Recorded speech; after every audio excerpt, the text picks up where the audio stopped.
Paulo akimwandikia Timotheo akamwambia kwamba na siku za mwisho zitakuwa siku za hatari, kwa maana kutakuwa na watu ambao wenye kujipenda, wenye kupenda fedha, na watu ambao hawana suluhu, yani hawasamaheani. Bwana Yesu asifiwe. Watu ambao hawana shukurani, watu ambao wasiopenda wakwao. Angalia siku ya leo hata kanisani vile watu wengi wanachukiana, vile watu wengi wanapigana vita. Angalia vile kanisani mpaka watu wengine hawasameheani. Angalia watu hata wakibarikiwa na wakikumbukwa na Mungu hawana shukurani, kwa sababu tuko katika siku za mwisho. Jina la Bwana lipewe. Kwa hivyo Yesu akanena maneno haya, akasema ya kwamba jiwekeni tayari. Wewe ambao umeingia mahali hapa siku ya leo, Mungu amenipa neno hili ni kuandae na nikusaidie ukae tayari na ujiweke tayari. Kwa sababu gani? Yesu ako karibu kurudi. Haleluya, praise God. Yesu ako karibu kurudi, na ni vizuri tujiweke tayari. Turudi hapo kwenye hiyo Mathayo, I think 44, hiyo tulikuwa 44, Mathayo 24:44.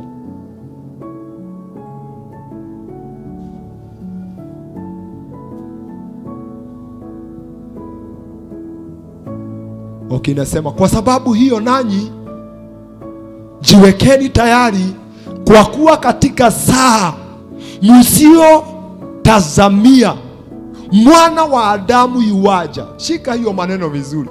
Yesu akawaambia kwa sababu hiyo ninyi nanyi jiwekee tayari. Kabla afike hapo, aliwapatia mfano wa mtu. Amen. Akamwambia kama mtu angejua wakati mwizi anakuja, angekaa tayari. Amen. Hata kama hana silaha nyingi ya bunduki, angekaa na panga. Amen. Na hangekubali nyumba ivujwe. Kuna wakati moja nakumbuka, wakati wa corona, wakati kulikuwa na kavyo, na washa nikuambie kuna uoga ingine inakuaga kali. Amen. So nikakuja kwa mkesha kwa ile church, na nilipokuja kwa mkesha by saa 1:30 kulikuwa unasikia hakuna mtu barabara. Wale wanakumbuka hiyo wakati. Sasa nikakaa mahali pale nikiomba. Saa 2, saa 3 nikasikia mtu amekuja na ameingia kwa gate. Zamani tulikuwa na kageti yenye unasikia mpaka mtu akiingia. Mungu awabariki wazee katika jina la Yesu. Praise God. Sasa nikasikia mtu ameingia, nikasikia nywele imesimama. Sasa nikasema hapa, kwa sababu hata nikipiga duru, amen, hakuna wa kuniokoa, maana barabara haina watu. Na tena hata kama kuna watu watasikia hiyo duru, ni nyumba hizi za hawa watu wako hapa, na hakuna mtu anaweza kutoka akuje aniokoe, maana kuna kavyo. Hey! Bwana Yesu asifiwe sana. Haleluya. So, mimi nikakaa nimejiandaa hapa ni kufa kupo. Yule mtu nauliza ni nani, haongei. Najua uoga inakuanga, unajasiri, unaashiria. Praise God. Kasema ni nani, haongei. Washa nikuambie, nikaachana na maombi. Amen. Nikakaa hapa nikiwa nimejiandaa. Ndani kulikuwa na kijiko hii ya mshanga. Nikashika. Amen. Nikasema kwa sababu nimefunga mlango huu, na hii ndio anataka kuingilia, nimemsikia vile amekuja. Nikasema akiingiza mikono itaachwa ndani ya church. Kesi nyingine tutaongea baadaye. Na nikakaa tayari. Na washa nikuambie, oh haleluya, yeye namuuliza ni nani, haongei. Nikaona ameingiza mkono pale. Nakwambia nilichukua ile kijiko nikaambia pa. Ni kama ni Mungu alimsaidia akarudisha. Na nikakaa tena kama nimeshika, na nikauliza ni nani? Nafikiria ndio alisema ni mwaura. Mkono ingeenda. Si unakumbuka? Amen. Mkono ingeenda. Kwa sababu sasa mimi naona kwa church niko peke yangu. Na hapa hakuna mtu naweza piga duru akuje. Sasa nikachukua kijiko nikajiandaa. Kabla afuje mkono iko chini. So akifuja hana mikono nitamuweza. Na ndio Yesu akapeana mfano huo. Kwa sababu mtu kama anajua mwizi akikuja, hata kama ako na nini, hauwezi kukubali avuje mlango wako ukiwa ndani, ukiwa umejisikia. Jina la Bwana lipewe sifa. Yesu akaleta hiyo mfano mzuri ndio watu wafahamu ya kwamba kurudi kwa Yesu kunatakikana tukae tayari. Amen. Jina la Bwana lipewe sifa. Tunapokuwa kwenye biashara tukae tayari. Tunapokuwa kwa nyumba tuwe tayari. Tunapokuwa hapa kanisani tuwe tayari. Maana wakati wowote tarumbeta inaweza kupigwa. Amen. Na watu wale wako tayari na wamejiweka tayari, hawana nafasi ya kusema wacha nirudie mzee, wacha nirudie watoto, wacha niende kuangalia kagari yangu na pesa yangu. Watu wale wamejiaraini ya kwamba Yesu atarudi na hakuna kitu tutatoka nayo hapa duniani. Wanakuanga wamejiandaa. Na Yesu akawaletea hiyo mfano, akawaambia nanyi jiwekeni tayari. Kwa kuwa katika saa msio tazamia, ni saa ambayo hamjaweza kujua ni gani. Amen. Praise God. Najua hapa kuna vile tumeweka mawazo, ibada yetu inaanzanga masaa fulani. Amen. Maombi yanaendanga masaa fulani. Hiyo tunajua yote, si ni kweli? Na tunajua ya kwamba ibada yetu chelewa sana, inamalizikanga saa 8. Tumejiweka tayari. That's why saa zingine ukipitisha saa 8 kuna watu naona wanatoka. Kwa sababu naye mtu alikuwa amepanga by saa 8 nikimaliza kanisa, by saa 8:30 ninaenda chama, tunaanzaga saa 9. That's why tu wasimamishingi, tunawaambia tu tunakubali waende. Bwana Yesu asifiwe. Tumejua hiyo. Mahali ambapo unafanya kazi, unajua inatakikananga by saa 2 mnaingia kazi. So unatoka kwako mapema, maana unajua. Lakini kurudi kwa Bwana Yesu haitakuwa hivyo. Hallelujah. Praise God. Saa msiodhani, saa msiojua. Labda wengine mtakuwa kwa kitanda ukiwa umelala na umekataa kukuja kesha. Saa usiodhani. Mwana wa Adamu yuaja. Yesu yuaja. Yesu ako karibu kurudi. Lazima tukae tayari, tukiwa tumejiandaa. Haleluya. Tukiwa tumeachana na uovu, tukiwa hatubebani, tukiwa tumesameheana, kwa sababu saa tusiodhani mwana wa Adamu yuaja. Haleluya. Praise God. Wale uko hapa na hujaokoka, wale uko hapa na umeokoka na hujasimama vizuri, nimekuja nikusaidie kwa hili neno ya kwamba saa usioidhani mwana wa Adamu yuaja. Usiseme ya kwamba nitaokoka Sunday, nitaokoka mwaka huu mwisho, nitaokoka nikiolewa, nitaokoka nikioa, nitaokoka nikipata kazi mzuri, nitaokoka mke wangu akiacha kunisumbua, nitaokoka mume wangu akiacha kunisumbua, nitaokoka nikipata kazi ambayo siimbi. Nataka nikubadilisha mawazo yako ya kwamba saa usiodhani mwana wa Adamu yuaja. Haleluya. Yesu akawaambia jiwekeni tayari. Jiwekeni tayari kanisa. Wakati wowote tarumbeta inaweza pigwa. Wakati wowote mwana wa Adamu anaweza kurudi. Haleluya. Tuendelee pale. 44 imesema ya kwamba kwa sababu hiyo jiwekeni tayari. Kwa sababu hiyo ninyi nanyi jiwekeni tayari, kwa kuwa katika saa msio tazamia mwana wa Adamu yuaja. verse 45. Wacha kwanza tufikisha hapa. Praise God. Saa tusiyodhani mwana wa Adamu yuaje, na hata kuja kuambia tutubu dhambi zetu. Nataka uelewe hivyo. Wakati wa kutubu dhambi zako ndio huu, ambapo unaletewa neno kama hili. Wakati wa kujiaraini ni wakati huu, ambapo unasikia kwamba dhambi yako inaguzwa. Kama ni uongo uachane nayo, kama ni dhambi uachane nayo, kama ni mienendo mibaya uachane nayo, kama ni mzaha uachane nayo, kama ni ukawaida uachane nayo.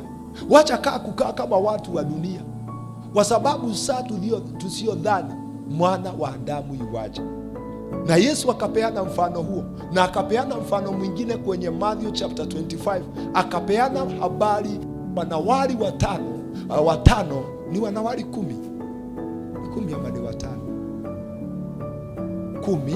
Yes, 10. Watano walikuwa wenye hekima na watano walikuwa wapumbavu. Akapeana jinsi ambavyo walikuwa wamejiandaa kungojea bwana harusi, na neno linasema ya kwamba bwana harusi akakawia.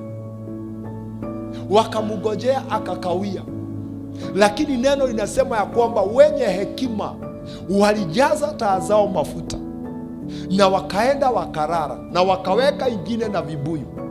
Amen. Ni kujiweka, haleluya, kujiweka pamoja na kupata kazi mzuri. Jiweke tayari, haleluya, pamoja na kupata jamii ambayo haina usumbufu, hata hakuna kitu kinakukoroga kuomba. Pamoja na kuwa na tupesa twingi kwenye bank, pamoja na kuwa cha uimbaji, tayari. Maana unaweza kudanganya siku ya leo, tarumbeta ipigwe. Amen. Waweza kufungua mlango wa dhambi siku ya leo, tarumbeta ipigwe. Waweza kusikia kwamba umechoka na Mungu na uanze kuingilia mambo yasiyompendeza Bwana, tarumbeta ipigwe. Ni wakati wetu wa kujiandaa. Yesu akasema ya kwamba, lakini wale wengine watano waliweka taa zao mafuta, lakini hawakujiweka tayari, kwa sababu ya jambo lile linaweza kutokea. Wote wakaenda wakarara. Neno la Bwana linasema vizuri, utaenda kusoma kwa wakati wako, ya kwamba usiku wa manane wakiwa wamelala, kwa sababu Yesu alikuwa anapeana mifano hii ndio tuweze kuelewa ya kwamba kurudi kwa Bwana Yesu hakutakuwa na maandalizi. Amen. Bwana Yesu asifiwe. Maandalizi, maneno yale yalinenwa na manabii kuwa, na hiyo ndio tunafaa kuangalia. Unabii ambayo ulinenwa umefika wapi? Vile tuliambiwa siku za mwisho zitakuwa, tuliambiwa itakuwa namna gani? Watu watakuwa wenye kujipenda, wako hawako? Haleluya. Haya, kutakuwa watu ambao hawasameheani, wako hawako? Praise God. Kutakuwa watu ambao wanaomtaja Mungu lakini wamezikana nguvu za Bwana, wako ama hawako? Kutakuwa na manabii wa uongo, wako ama hawako? Haleluya. Okay, kutakuja makristo wengi wanakuja kwa jina langu, wako ama hawako? Hata Kawagware ukienda wako. Haleluya. Praise God. Hii inatuambia ya kwamba hatugojei mambo mingi ya kuona dalili. Alisema kutakuwa na vita katika taifa, litapigana na taifa lingine. Amen. Mutatisikia matetemeko ya nchi mahali na mahali, yako ama haiko? Juzi ingine ilipita hapa mpaka ikapasua hii church. Haleluya. Ilibidi tufanye repair. Haleluya. Praise God. Tumezisikia kwa mataifa mengine inabomoa manyumba. Tumeona vile mataifa yanapigana. Makristo wa uongo, manabii wa uongo, mpinga Kristo atatokea. Ametokea waziwazi. Wale mnafuata mitandao, watu wanasema hakuna Mungu, hakuna Yesu. Amen. Praise God. Sababu wametokea waziwazi. Tumeona mataifa mengine Wakristo wanauawa. Praise God. Ni kweli ama si kweli? Kwa sababu ya Injili, kwa sababu ya Kristo Yesu, kwa sababu hii mambo yote Yesu alisema, na akasema ya kwamba na siku za mwisho maisha itaongezeka. Imeongezeka ama imepungua? Tabia jirani yako, singoje mambo mingi. Amen. Hautasikia duru na hapa barabara ti Yesu anarudi. Kile kinatakikana ni kukaa serious na kukaa vizuri, kusimamia wokovu wako vizuri, kujiandaa vizuri, ukae kama mtu ambaye anajiandaa kungojea Bwana Yesu, kungojea tarumbeta. Amen. Kama hivyo Yesu alisema yule ambaye analinda nyumba yake anakaa kiangalia. Na wakati walilala, neno linasema usiku wa manane wakasikia sauti za kelele, bwana harusi, bwana harusi, bwana harusi, bwana harusi. Neno linasema vizuri, na wote wakaamuka. Wale 10, wale 5 wapumbavu sio kwamba hawakuamuka. Amen. Na wale ambao ni walikuwa wenye hekima sio kwamba hawakuamuka, wote waliamuka. Lakini shida ilikuwa ni moja, ya kwamba 5 hata wakilala walikuwa wamejiweka tayari, chochote kinaweza kutokea. Haleluya. Wakati waliamuka, wengine walianza kuchanganyikiwa, tutatoa mafuta wapi? Maana taa zetu zinazima. Amen. Haleluya. Tutatoa wapi? Akili zao ikawaambia kuna hawa 5 watatusaidia. Wakawaambia tusaidieni na mafuta yenu. Lakini neno linasema ya kwamba wale wenye busara, wale wenye hekima wakawaambia, hii mafuta tuko nayo haiwezi kututosha na haiwezi kuwatosha. Enendeni kwa wale ambao wanauza, muangalie kama wataweza kuwauzia. Walikuwa na wakati wa kuenda kununua kabla ya kuenda kulala. Hallelujah. Praise God.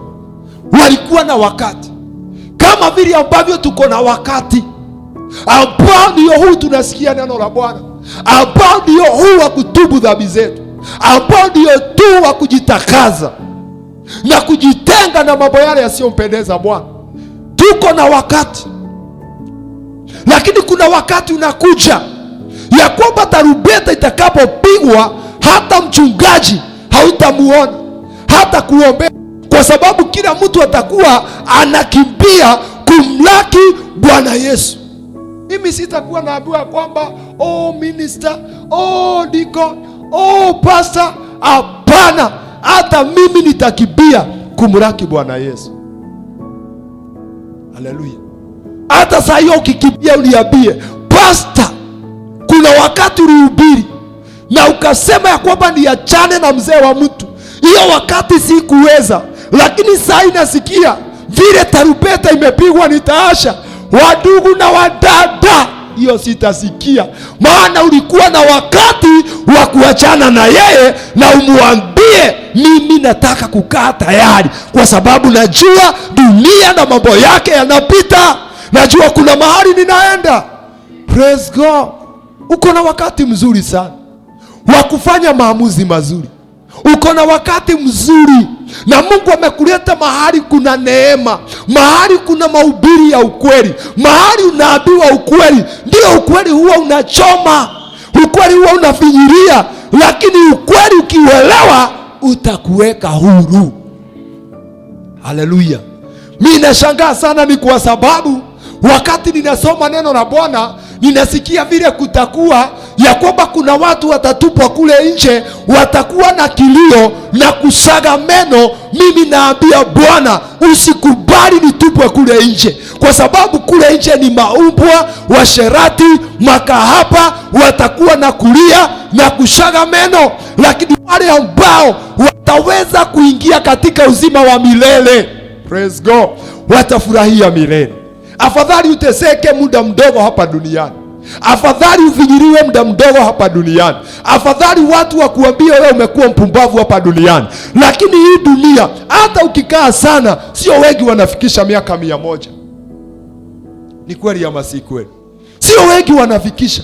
Na wengine wetu tukianza kuhesabu, utahesabu uone ya kwamba nimegonga 40, wengine tumegonga 50, wengine tuko 35, wengine tuko 30. Sijui ni nini unagojea na sijui ni nini ambacho unatafuta mahali pale. Kama mwenye nyumba angejua wakati ambapo mwizi anakuja, angekuwa amejiandaa. Jina la Bwana lipewe sifa. Haleluya. Naomba Mungu atusaidie. Haleluya. Wale wapumbavu walipoambiwa hivyo walitoroka. Nao wale wenye hekima wakamkaribisha bwana harusi. Amen. Na wakaingia kwenye harusi. Na furaha ya harusi ikaendelea. Na ibada ikaendelea ya harusi. Lakini wale walienda mbali, maana kulikuwa usiku. Kila mahali wanaenda wakiuliza mafuta, wanaambiwa hata wengine, si unajua kuna tuduka ingine inakuanga haina vitu zote. Wanaambiwa hakuna, labda uende uangalie kwa mama fulani. Wakienda kwa mama fulani wanakuta amefunga, maana masaa imeenda, ni usiku. Walienda wakaenda. Masaa ikaenda. Na wenye busara walinde wameingia. Sasa mahali walipata mafuta, walipata kama wamechelewa. Haleluya. Wakakuja mbio wakisema tumesaidika. Na nafikiria walikuwa wanaongea mambo mingi. Tumesaidika na tunashukuru Mungu kwa sababu ametusaidia, tumepata mafuta. Sasa wacha tuende tukaweze kumpokea bwana harusi vizuri. Wakati walikuja, Biblia inasema kwamba wakakuta mlango umefungwa. Wakagonga, wakakuta mlango umefungwa. Haleluya. Praise God. Hawakuruhusiwa kuingia. Kwa hivyo mimi ninaona ya kwamba hata saa hii mlango wa rehema umefunguliwa. Mlango wa msamaha umefunguliwa. Mlango wa utakazo umefunguliwa. Mlango wa kuondolewa dhambi zako umefunguliwa, kwa sababu tuko katika kipindi cha mwisho. Haleluya. Lakini kuna mahali itafika mlango wa rehema utafungwa. Na wakati utafungwa, watu watajaribu kutafuta wachungaji wawahubirie neno, wawaambie tulikuwa tunawaambia tuwaonye watubu, lakini neno linasema ya kwamba hiyo nafasi haitapatikana. Sijui kama ni Amos, sijui kama ni 8 ama ni 3:8. Nani atanisaidia?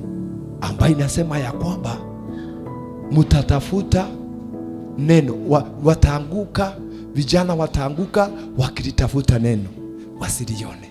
Mungu ataachilia njaa, na sio njaa ya chakula, lakini njaa ya kusikia neno la Bwana. Sijui ni Amos ngapi? Wacha tuangalie. Mlango wa rehema, wapendo, umefunguka. Kama kuna mtu ambaye umebeba, muweke chini, kwa sababu saa usiodhani mwana wa Mungu atarudi. Saa usiojua Bwana Yesu atarudi. Kama kuna mtu ambaye imekuja. Amos 8:11 inasema, angalia siku zinakuja, asema nani? Bwana Mungu. Huyu ni Mungu anasema. Angalia siku zinakuja, asema Bwana Mungu, ambazo nitaleta njaa katika nchi, si njaa ya kukosa chakula wala kiu ya kukosa maji, bali ya kukosa kuyasikia maneno ya Bwana. Mungu ataleta njaa. Amen. Unaona vile unajazwa na neno la Bwana. Unaona ikifika wakati wa neno unasikia kwamba hata hutaki neno. Unaona vile unasikia neno linakukalia, linakuambia uachilie haya. Unasikia linakuboa, unasikia kuchoka. Wadugu na wadada, siku inakuja ambayo sasa ataondoa wakati wa neema. Amen. Na ataachilia njaa. Na maandiko inasema sio njaa ya kukosa chakula na sio kiu ya kukosa maji, lakini ni njaa ya kukosa kusikia neno la Bwana. Na mstari wa 12 inasema namna gani?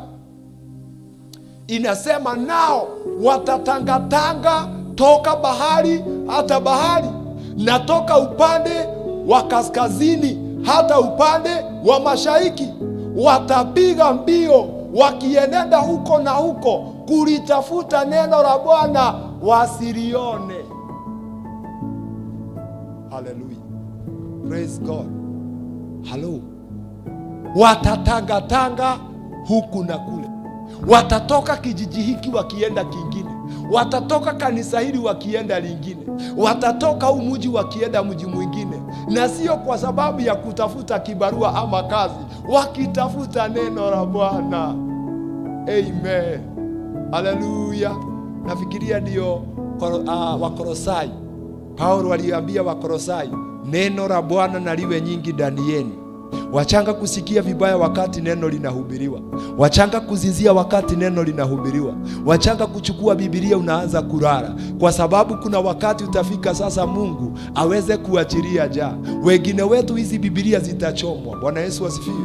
Wengine wetu Biblia zile ziko katika mitandao zitakamatwa. Amen. Ukijaribu kusoma haiwezi kusomeka. Hizi tuko nazo za makaratasi mengine zitachomwa. Lakini neno linasema kwamba kutakuwa sasa na njaa. Mungu atashika watumishi wake hawahubiri. Amen. Praise God. Hallelujah. Na Biblia inasema watu wataanza kusikia njaa. Na hiyo ni njaa ya kusikia neno. Hallelujah. Siku hiyo hakutakuwa na archbishop. Siku hiyo hakutakuwa na watu ambao wanaitwa Reverend Duka wanakuhubiria. Siku hiyo hakutakuwa na maaposto. Siku hiyo hakutakuwa na mahali ambapo utaona mwinjilisti akipita. Watu watakuwa wakizunguka mji kwa mji wakitafuta neno, lakini neno nasema ya kwa wakilitafuta neno la Bwana wasilione. Wakati huu ndio mzuri wa kushika kile ambacho Bwana anasema. Jiwekeni tayari. Jiandaeni wapendwa. Kaeni kama kwamba tunasafiri na tunaenda. Jina la Bwana lipewe sifa. Pamoja na maono yale tuko nayo, pamoja na maono ya kujenga kanisa kama hile, pamoja na maono ya kununua gari, pamoja na maono ya kuoa, pamoja na maono ya kuolewa, Biblia inasema ya kwamba kwa sababu kama vile ilivyokuwa siku za Noa, ndivyo itakavyokuwa siku ya kuja kwake Bwana wa Adamu. Watu watakuwa wanapanda na wanalima, wanakula na wanakunywa, wanaoa na wanaoa. Kwa hivyo maisha itakuwa ni kawaida tu, kwa sababu ukweli ni kwamba saa ile msioidhani ndio hii. Kwa maana kama vile ilivyokuwa siku za Nuhu, ndivyo itakavyokuwa kuja kwake mwana wa Adamu. Angalia hiyo ingine 38. Oh my God. Kwa kuwa kama vile siku zile zilizokuwa kabla ya gharika, watu walivyokuwa wakila na kunywa, wakioa na kuolewa, hadi siku ile aliyoingia Nuhu katika safina. Verse 39. Wasitabue hata gharika ikaja ikawachukua wote, ndivyo itakavyokuwa kuja kwake mwana wa Adamu. Haleluya. Praise God. Sijui kama tunaweza kuendelea hiyo mstari mwingine. Wakati ule watu wawili watakuwako shambani, mmoja atatwaliwa, mmoja ataachwa. Uliza jirani yako, utakuwa pande gani? Mmoja atashukuliwa. Unaona kama wala wako na nguo zimefanana? Tusalimianeni. Muko smart. Mmoja atachukuliwa, mmoja ataachwa. Sijui kama umeulizana utakuwa wapi. Amen. Hallelujah. Praise God. Wengine watakuwa wanapanga budget ya kurudisha watoto shule. Wameketi chini kwa meza, wanakerereshana. Hii pesa ni kidogo. Hii inataka uongeze ya fare. Hii inataka uongeze ya lunch. Hii inataka utuongeze hii. Lakini moja atatwaliwa na moja atabaki. Hallelujah. Waibaji, mtakuwa pale mkipanga vile ibada itakuwa. Wewe ndiye utatuongoza Sunday. Amen. Mwingine anasema kwamba mimi kuna wimbo fulani nasikianga mzuri. Utakuwa hivyo. Moja atatwaliwa, moja atabaki. Naomba Mungu atusaidie. Maisha haitabadilika. In fact, hata kuna wengine watakuwa wamepanga harusi Saturday, na wamepanga mahali wataenda honeymoon.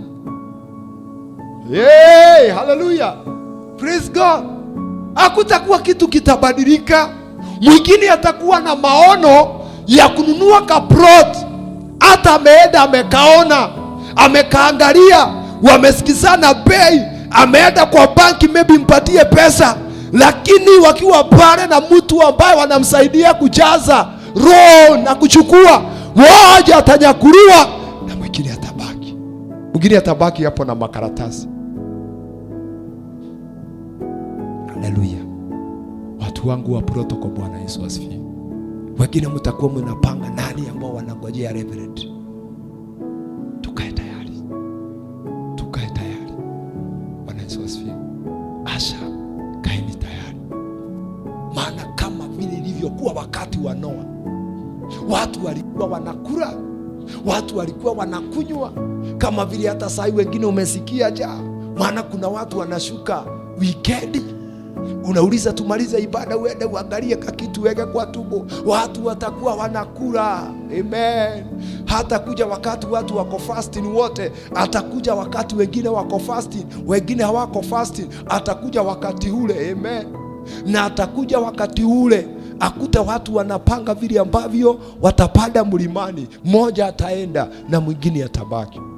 Ombi langu ni kwamba yoyote ambaye ananisikia mchana wa leo akae tayari kwa sababu ya kurudi kwa Bwana.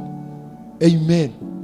Akae tayari, akae amejiandaa. Kama kuna mambo unaona haimpendezi Bwana, kama kuna njia ambazo unaendea na unaona ya kwamba hazimpendezi Bwana, ziweke chini kwa haraka, kwa sababu mlango wa rehema ukifungwa, utatafuta neno kama hili utalikosa.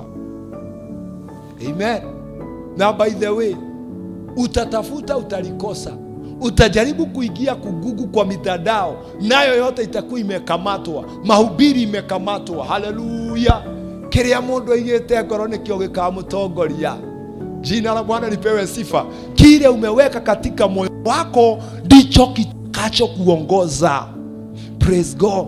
Na ndio maana Daudi alisema ya kwamba moyoni mwangu nimeliweka neno lako, nisije nikakutenda dhambi. Haleluya. Na akasema ya kwamba neno la Bwana ni taa ya miguu yangu, ni mwanga wa njia zangu. Haleluya. Uhoro waku ni tawa wa maguru makwa, ni utheri uria unyonagia njira. Praise God. Si Mungu atusaidie, neno la Mungu lituangazie, neno la Bwana lituongoze. Maana mara nyingi mahali kama hapa kwenye Biblia, watu hata hawataki kusoma na kukaa hapo. Wanataka kusoma mahali inasema ninakuwazia mawazo mema. Ni sawa, bado Mungu anatuwazia mema. Hiyo yote ni sawa. Mahali ambapo neno linasema ya kwamba niko na mpango mwema na wewe, hapo tunakaa mpaka tunarudia. Mahali ambapo neno linasema ya kwamba nitafanya njia mahali pasipo na njia. Maana wengi tuko katika shida. Kwa hivyo tunataka mahali tunajengwa, mahali ambapo tunasaidiwa, mahali ambapo tunaona hapa Mungu anaweza fanya muujiza. Tunasoma mahali ambapo Mungu aliwalisha wana wa Israeli wakiwa kwenye jangwa. Ni sawa, hiyo yote Mungu anataka, lakini ni vizuri unapoingia kwenye Biblia ukisoma mahali hapa unatafakari ati kwamba Mungu anasema nini. Mambo haitakuwa imebadilika, mambo itakuwa kama kawaida. Haleluya. Lakini ghafla, sio dhani, sio jua, tarumbeta itapigwa na Mwana wa Adamu atarudi, tutamuona hewani akikujia wale walio wake. Naomba Mungu atusaidie katika jina la Yesu. Tutatangatanga hapa na pale tukilitafuta neno la Bwana, lakini tusilione. Bwana Yesu asifiwe. Naomba Mungu atusaidie kuwa kama wanawali wale watano walikuwa wenye hekima, ambao waliingia na wakamlaki bwana harusi, na wakati waliingia na yeye wakafurahia pamoja na yeye, wakasherekea pamoja na yeye. Wapendwa, tunaweza kuwa tunapitia mambo mingi, lakini wacha tutamani sana kupata uzima wa milele. Tutamani sana kupata uzima wa milele. Kuna neno Yesu alisema, na ni vizuri kusoma maandiko na unakaa vizuri unafikiria. Akasema itafaidi mtu na nini hata akichukua ulimwengu wote na akose uzima wa milele. Sijui kama unaweza liangalia. Praise God. Itamfaidi mtu na nini? Dikones, utafaidika na nini hata ukichukua? Wacha dagoreti vile tunasema tumeshukua. Washa dagoreti, naongea habari ya ulimwengu wote. itafaidi mtu nini hata ukichukua ulimwengu wote ukipoteza uzima wa milele? Umeiona? Oh my God. Angalia, hii ndio sasa uelewe kile ninaongea. Na watu ni kweli kile kinafanya mara nyingi tuache Mungu ni kwa sababu ya mali. Kile kinafanya tuache utakatifu ni kwa sababu ya Mungu. Angalia vile Yesu alisema. Yesu ndiye ambaye alituokoa na Yesu ndiye alituita tuirithi uzima wa milele. Si ni kweli? Si neno nasema alipenda ulimwengu akatoa mwana wake wa pekee ili kila amwaminie asipotee bali awe na uzima wa milele. Angalia ile maneno alinena. Yeye alikuwa hapa duniani na alipitia mambo mingi, mateso na shida nyingi, lakini hii neno akasema kwa kuwa itamfaidi mtu nini kupata ulimwengu wote akipoteza nafasi yake. Praise God. Hallelujah.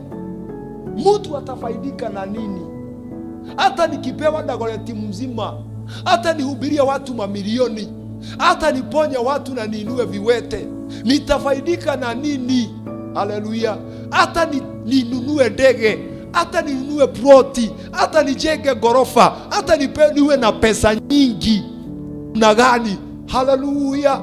Hata niwe na nini, nitafaidika na nini kama nitaweza kuchukua ulimwengu wote na nipoteze nafasi yangu? Hallelujah.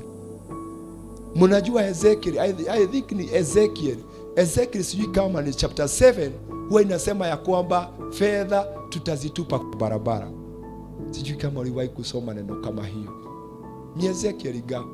Inasema ya kwamba fedha zao watazitupa kwa barabara. Unaona hizo zinafanya ufanye dhambi? Unaona hizo zinafanya udanganya?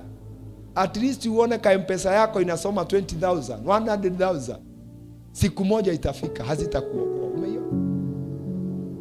Ezekiel, I think ni Ezekiel chapter 7 kama sijakosea sana. Inasemanga hivyo. Mimi najua inasema.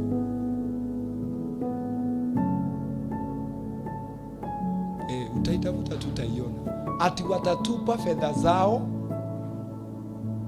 kwa barabara. Na Biblia inasema kwamba hakutakuwa na mtu wa kuziokota kwa sababu ilikuwa kwazo la uovu wao. Imagine zile pesa zinafanya tudanganye watu, tutazitupa kwa barabara. Haleluya. Unachomoa hiyo wallet hata ikiwa na maelfu, unatupa kwa sababu zilikuwa kwazo la uovu wao. Umeiona? 7:19 tuweke my brother.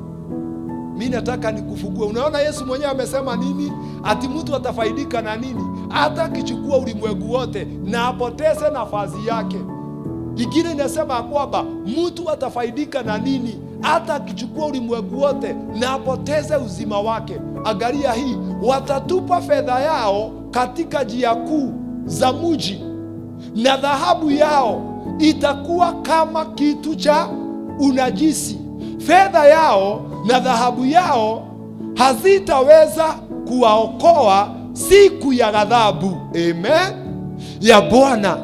Hawatajisibisha roho zao wala hawatajijaza matumbo yao kwa sababu zilikuwa kwazo la uovu wao. Mimi nataka uangalie hii ya kwamba watatupa fedha zao kwa barabara, zitakuwa kama kitu kilicho najisi, na Biblia inasema ya kwamba hazitawaokoa wakati wa ghadhabu ya Bwana, tena hazitazibisha roho yao. Wacha vile mnasema fedha ni sabuni ya roho. Haleluya. Ani kweli watu wakiwa na pesa wanatulianga, wataki mambo mingi, maana ni sabuni ya roho. Lakini nataka nikuambie siku inakuja, ambia jirani yako siku inakuja. Praise God. Ati hata hazitazibisha roho. Vile unasikia akaunti yako iko sawa, unasikia roho imetulia kama iko kwa maji. Siku moja itafika hata ukiwa na mabilioni ya fedha, hazitazibisha roho yako.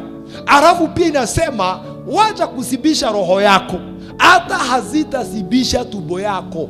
Amen. Haleluya. Hautakuwa na nafasi ya kwenda kukula chipo, kuku. Watazitupa barabara. Na neno linasema ya kwamba hakutakuwa na mtu wa kuziokota. Na hizo ndizo zimefanya wengi waache Mungu, wengi kwa Mungu, wengi waingie kwenye dhambi. Kama ni mimi wewe, siku ya leo ningefanya maamuzi mazuri ya kusimama katika njia za utakatifu. Jina la Bwana lipewe sifa. Yesu alinena hiyo. Dunia yote ukichukua upoteze nafasi yako, utafaidika na nini? Ezekieli akasema ya kwamba siku moja itafika kwa unabii, akasema fedha zao zitatupwa barabarani. Hata zile unaona wengine wanaiba kwa serikali yetu, wakiweka kwa nyumba yao, kuna wakati hazitaweza kuwasaidia. Praise God. Hivyo unaona wengine wanadanganya watu kama wachungaji na manabii wa uongo, wanadanganya watu wapate mali na vitu. Kuna wakati itafika watatupa barabarani. Na Biblia inasema hata hakuna mtu wa kuokota. Unaokota sikusaidie na nini? Kwa sababu saa hiyo itakuwa ni siku ya ghadhabu ya nani? Ya Mungu. Mungu atusaidie. Tukae tayari kwa sababu ya kurudi kwa Bwana Yesu. Jina la Bwana lipewe sifa. Haleluya. Na kuna mambo kama matatu, kama maini ambayo yanaweza kutusaidia kukaa tayari. Na naona masaa yangu imenikata, labda niongee moja tu. Tuwekee Hebrews chapter 12 verse 14. Na hii ni njia moja ya kutusaidia kukaa kama tumejiandaa kwa ajili ya kurudi kwa Bwana Yesu. Na njia moja ya kutusaidia kukaa kama tumejiandaa ni kukaa na utakatifu. Pia jirani yako kukaa na utakatifu. Amen. Haleluya. Mwambie tena, labda hajasikia. Mwambie njia moja ya kukaa umejiandaa. Ndoki mwere ando wagai. Mwambie njia moja ya kukaa umejiandaa kwa ajili ya kurudi kwa Bwana Yesu ni kukaa na utakatifu. Amen. Hiyo tu. Hiyo ni njia moja ya kusaidia mzee uliye mahali hapa. Hivyo nakuja kanisani kama maisha matakatifu. Hivyo najitolea na hivyo unafanya kazi ya Bwana. Pamoja na hiyo yote, kama unataka kukaa kama umejiandaa kumraki Bwana Yesu, ishi maisha matakatifu. Kwa sababu kuna wazee wengi ambao wako kanisani lakini wako na mambo. Hawataki mambo ya utakatifu. Kuna wanarika wako kanisani wameacha mambo ya utakatifu. Kuna wamama wako kanisani wameacha mambo ya utakatifu. Na hii utakatifu ni njia moja ya kutusaidia, tukijua ya kwamba tarumbeta ikipigwa hata saa hii. Amen. Haleluya. Mimi naenda mbinguni, nitapata mabawa. Wadugu na wadada, vile unasikia neno la Bwana sema tutabadilishwa mili, tutapaa tumraki Bwana Yesu mawinguni. Mimi niliwahi kupaa katika ndoto na nikaona siku moja kweli watu watapaa. Ndaiguire wega andũ a Ngai. Na ikonda kinyĩrio haho mabati-inĩ rĩ, na kupaa kule mbinguni itasikia namna gani nikiwa kwenye hewa. Si unaona vile kitu zile ndege zinaitwa togogo zinafanya, ama ile inaitwa rwege, igo inaendanga hivyo, inajiachilia, inafanya hivyo. Wadugu na wadada, siku moja tukikaa na utakatifu, wakati tarumbeta itapigwa, watu watapaa. Hata wale hamjapanda ndege, sasa mtapaa juu ya ndege. Juu ya ndege. Mimi na hiyo siku ifike minister. Na Mungu anisaidie nikae mtakatifu. Kwa sababu kama hatutakaa na utakatifu, hata tuhubiri hili neno, hata tujitolee, hata tupeane, hata tuibie Bwana, hata tufanye nini, hata tutoe nini, kama hatuna utakatifu, haleluya, hata upeane nini kanisani, hata upee mchungaji wako nini, hata usaidie masikini na nini, hata usaidie watu wako na nini, hata ujengee nyumba gani, kaa hauna utakatifu. Hata kama umekaa kanisani miaka 100, haleluya, na hauna utakatifu, wakati tarumbeta itapigwa, wewe hautaingia. Na hivyo ndivyo imesema katika Waibrania 12 mstari wa 14. Umetuwekea. Inasema hivi: tafuteni kwa bidii kuwa na amani na watu wote, na huo utakatifu ambao hapana mtu atakayemuona Bwana asipokuwa nao. Haleluya!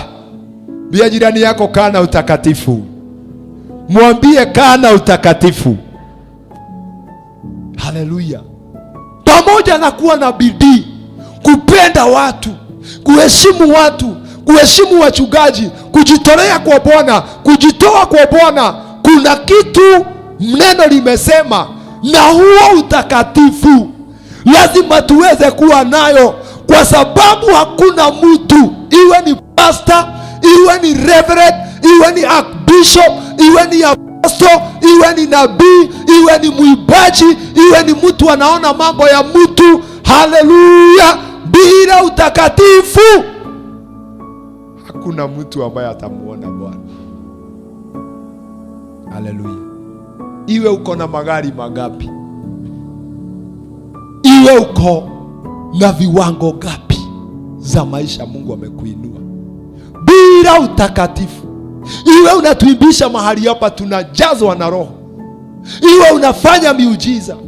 Na ndio maana Yesu alisema ya kwamba wengine watakuja kwangu, watamwambia tulitoa mapepo kwa jina lako. Amen. Haleluya. Tulitoa mapepo.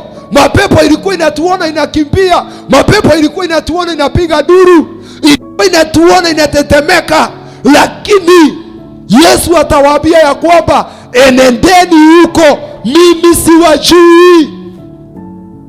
Wengine watamwambia tulifanya miujiza. Kwa hivyo kunaweza kufanya miujiza na Mungu asaidie watu wake, maana ni kondoo wake. Kupitia wewe unaweza kutabiri unabii na unabii utimie, kwa sababu Mungu anataka kusaidia kanisa lake. Lakini kama hauna utakatifu, hata utabiri na unabii utimie, hautamuona Bwana. Haleluya. Hiyo ni jambo ambalo ni la kukuweka hofu, ya kwamba kila wakati unapomwambia Bwana nitakaze, na wakati tunajitakaza, kuna dhambi zinawanga za mwili na za roho. Haleluya. Kuna dhambi za mwili na za roho. Dhambi zingine za mwili tunadhania ya kwamba kuna dhambi za mwili ambazo sasa ukianguka kwa usherati itabidi ujue ya kwamba ulifanya dhambi ya usherati. Si ni kweli? Na unajua ya kwamba ni nani ambao ulianguka na yeye na ulifanya dhambi na nani. Lakini kuna wengine hatuhanyi hivyo, lakini usiku wa manane tunaelewa na maroho na tunafanya uzizi katika rohoni. Haleluya. Bwana Yesu asifiwe. Yani unakuta umekuwa na spiritual husband, spiritual wife, na ukiamuka unaangalia unaona ya kwamba sasa hii ni nini, na unakasirika tu, lakini hata una nafasi ya kumwambia Bwana uchafu wote niliwekwa katika roho. Amen. Haleluya. Bwana nitakaze. Wengine kama ulikuwa mlevi, kama ulikuwa unakunywa bangi, kama ulikuwa unakunywa sigara, hata kama uliokoka na uliacha, kuna wakati unakuta kwenye ndoto umejikuta ukikunywa bangi, umejikuta ukikunywa sigara, umejikuta ukikula miraa, na unapoamuka unaona ya kwamba ilikuwa ni ndoto, na unaona ni kawaida. Hiyo ni uchafu unawekwa kwenye roho. Hiyo ni uchafu ambao unawekwa, na unafaa unajitakaza na unajisafisha, na unaambia Bwana, niliota nikikunywa sigara, niliota nikikunywa bangi, niliota nikiwa ni mlevi. Baba, najitakaza uchafu wote ambao niliwekwa kwenye roho. Haleluya. Niliota nikiwa na mtu ambaye tulikuwa rafiki naye miaka mingi, nilimwacha na niliokoka, lakini usiku tembelea na nikajikuta ya kwamba miraa na mimi alinichafua. Baba, nitakaze na uchafu huo, kwa sababu kuna uchafu wa mwili na wa roho. Mara zingine wale mlikuwa na mahasira, uliokoka na ukachana na hasira, lakini usiku unaota ya kwamba kuna watu mnapigana na wao, kuna watu mnatusiana, mpaka unaamuka unakuta ya kwamba umepiga watu mpaka umemwaga damu. Umekona uchafu. Wafaa ujitakaze, kwa sababu usipojitakaza hiyo uchafu unaweza kufanya usiweze kumuona Bwana. Sijui kama mliwahi kusoma mahali neno linasema ya kwamba kuna watu wanaoteshwa. Haleluya.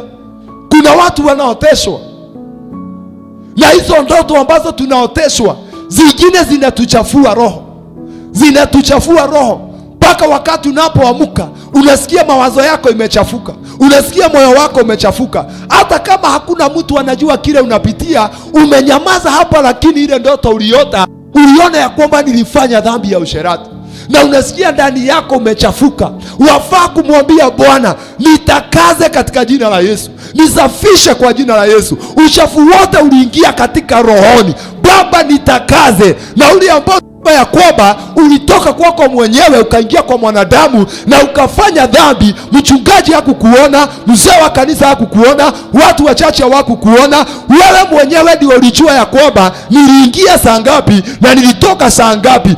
Wakati unajua umefanya uchafu wa mwili, wafaa ujitakaze na uachane na hiyo dhambi, na utamuona Bwana. Maana bila utakatifu, wadugu na wadada, hatutamuona Mungu. Jina la Bwana lipewe sifa. Haleluya. Praise God. Hiyo ya uchafu wa mwili na roho iko katika Wakorintho wa pili 7 mstari wa kwanza. I think sitaweza kuendelea kwa sababu ya wakati. Hizi mambo mengine matatu, ama hiyo mambo mengine matatu nitakuja kuongea, lakini wacha tuangalie hii uchafu huu ambao Paulo anasema ya kwamba watu wajitakaze. Na usiseme ya kwamba mimi sina uchafu. Ni mara ngapi ambapo umeota ndoto ambazo zinakunajisi? Ni mara ngapi? Hata mwingine unaota ukikula machakula mabaya na unaamka tumbo kama imevura, na unajaribu kujiangalia, hizi ni nini nilikula? Wengine unakula vitu ambazo hata uelewi, na unakula na watu wabaya, na unakuta kwamba uko katikati yao. Na unapokuja mahali ukisikia Mungu anasema tujitakaze, wewe unaona ni kuchokezwa, tunachokezwa. Bila utakatifu hatutaweza kumuona Bwana. Wengine tuko hapa, uchafu mwingine umejaa mawazo wa roho. Mawazo ya watu ni mafu. Amen. Vile tumeangaliana hivyo mko sawa mkionekana, lakini kuna mtu akona mawazo machafu. Hata sasa tukifunuliwa tutapiga nduru. Karo yote ikaraneti yanake. Amen. Na tuko hapo, maana hiyo uchafu uko katika roho, uko kwenye mawazo. Wengine wako katika moyo. Mwingine asiye ni kama anaweza dunga mtu na kisu na hako church. Mwingine asiye ni kama atachukua bibi mwingine na hako church. Hizi vitu zote zinafanyikanga rohoni. Hallelujah. Praise God. Mwingine asikia kuiba mzee wa mtu na ameokoka, ako ndani ya nyumba ya Bwana. Kuna uchafu mwingi katika mawazo, kuna uchafu mwingi katika roho. Na kwa hivyo wakati Mungu anaongea tujitakaze, kujitakaza umeweka 2 Corinthians chapter 7 verse 1. Hiyo ndio nitamaliza nayo, niombe.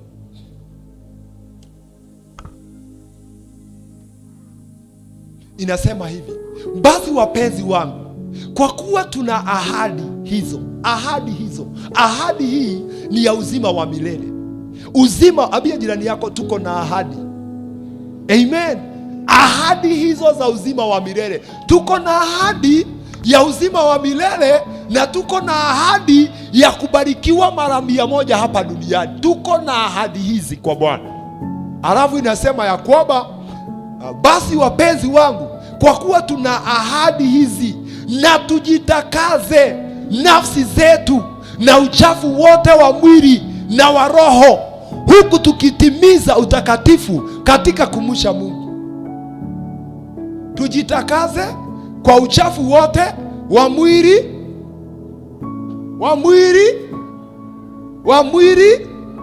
That's why nimekuambia saa hii tukiwa mahali hapa, mara zingine ukiona nikitembea huko, kwa sababu kuna watu ambao wametekwa, na wengine wametekwa kwa sababu mawazo yao yalikuwa mengine ni mabaya.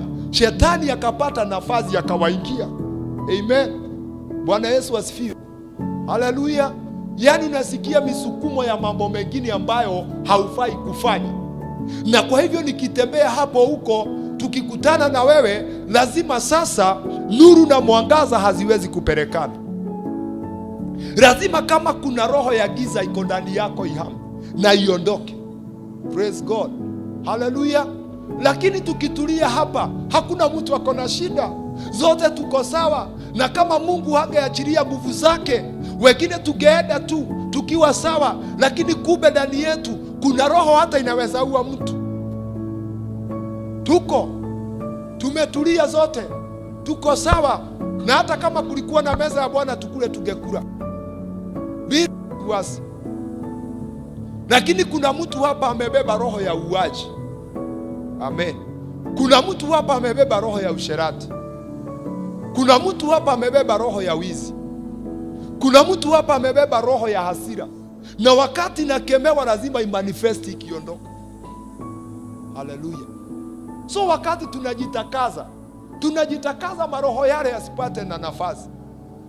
Sijui kama uliwahi kusikia, kuna mtu mmoja tuliongea na yeye, akaniambia yeye alikuwa kiongozi mzuri kwenye church, na alikuwa naongoza kanisa vizuri sana, na alikuwa mtu ambaye amesimamia kazi ya Bwana vizuri, lakini wakaanza kufanya kazi na kiongozi mwingine, alikuwa mzee, wakaanza kufanya kazi na kiongozi mama. Sasa ni watu wale ambao wanaaminiwa madhabahu, wanaaminiwa kazi ya Bwana. Ni watu ambao tuseme kama saa hii mtu kama minister Murito hapa na minister kama Rahabu hapa, ni watu ambao hata nikiwaacha hapa siwezi kuwa na wasiwasi. Si ni kweli?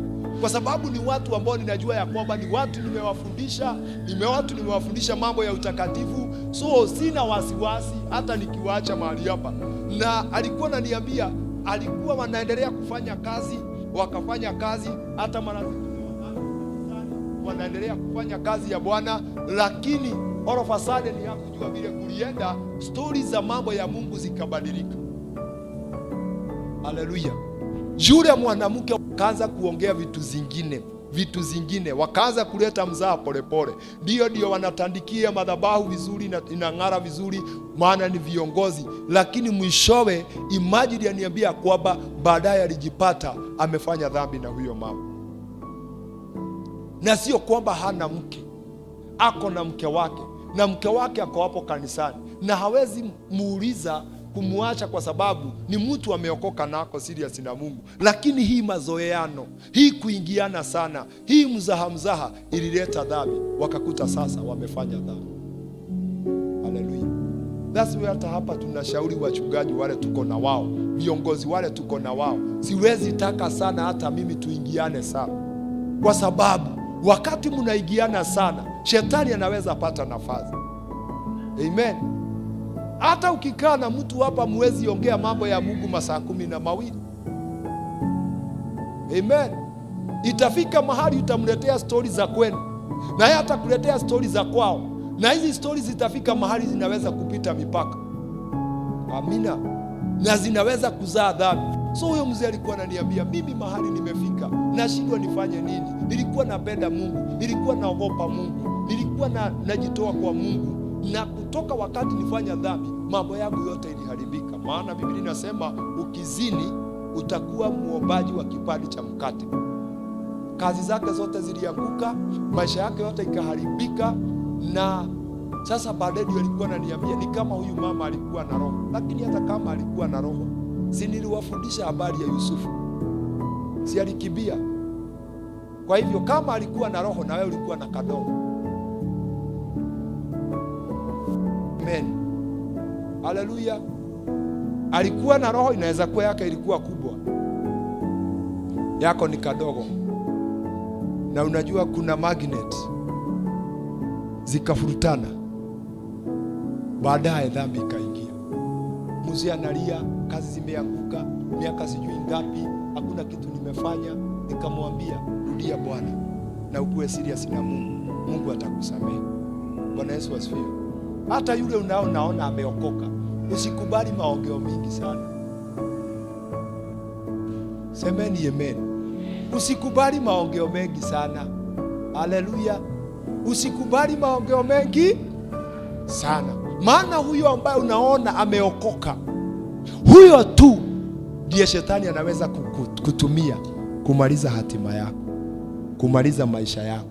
Watu wengi ambao wameanguka na watu wale wako karibu na wao. Amen. Watu wale mnasalimiana, Bwana Yesu asifiwe. Watu wale mnatumiana tu message jioni baada ya kutoka ibada. Ulisikia ibada aje? Leo aje? Msifikirie itamalizana na kuulizana roho ilienda aje. Itamalizana na kusema ulilala aje. Si ni kweli? Uliamuka aje? Mimi sijui kwa nini nakuonaga na furahi. Ikienda hapo itamalizia jehanamu. Mimi ni kuwasaidia, ninawasaidia. Tujitakaze kabisa. Yesu alisimama akasema ya kwamba ole wao wa ulimwengu, kwa sababu shetani mstaki wao wamekuja, lakini mimi hatuna kitu, hakuna kitu ndani yangu. Yesu alikuwa anamaanisha mimi sina dhambi yoyote ndani yangu ya kushikamana na shetani, maana yeye alikuwa mtakatifu. Si ni kweli? Wengine kama umetoka kwa misingi ya usherati na umeokoka, wewe unafikiria hiyo maroho haikutafuti? Inakutafuta mchana na usiku. Ndio maana hata kama umeokoka unaona usingizi kwa ndoto, kuna vitu vinataka kukutembelea, kwa sababu hiyo maroho inakufuata. Sasa halafu uliambia kwamba utasindikisha ndugu dada muende mpaka center, siku ya kwanza, siku ya pili, siku ya tatu, siku ya nne nimewasalimia. Hata kama unanena na lugha, hata kama unatabiri. Amen. Siku moja atakuambia ndugu. Haleluya. Unaweza lala tu uende asubuhi. Amen. Tumeokoka, hatuwezi fanya wacha ifike saa 8 ndio utajua ndugu ameokoka. Otherwise, Mungu awasaidie. Mungu awasaidie. Na hii mambo yote ninaongea ni mambo yamefanyikia watu. Baada ya kufanya dhambi ndio unalia, "Oi gai, nilikuwa naona huyo mzee kuna kitu anaweza kufanya. Sijui vile kulienda." Saa hiyo destiny yako imeisha. My brother, ndugu wega, bila utakatifu tutamuona Mungu. Wanalika, Bwana asifiwe. Wacheni kutembeleana. Wacheni kutembelea. Wacheni kutembelea. Mimi hata nikiitwa na mama ati niende nimwombee kwa nyumba, afako mwera tena.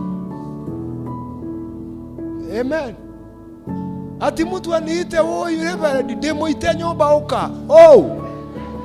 Ni oka uitetwa oka hago itore. Haya. Bwana asifiwe. Ilitiwa mundu wa Ngai. Haleluya. Na wakikata kunipigia, wakikupigia mzee usiende. Ndugathi mundu wa Ngai. Ni oka haho thinete.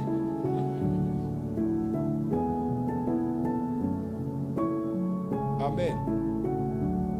Haleluya. Kwani Yusufu alikuwa anataka kuangushwa na nani? Mtu ambaye wako na yeye hapa, ambaye alikuwa anaona kile kiko ndani yake. Ngai arotuteithia muno andu aka. Biblia yuaga atiriri, mugie na ugi ta nyamu yake, na mwage uru ta ndutura. Sijui Kiswahili nasema namna gani. Muwe na hekima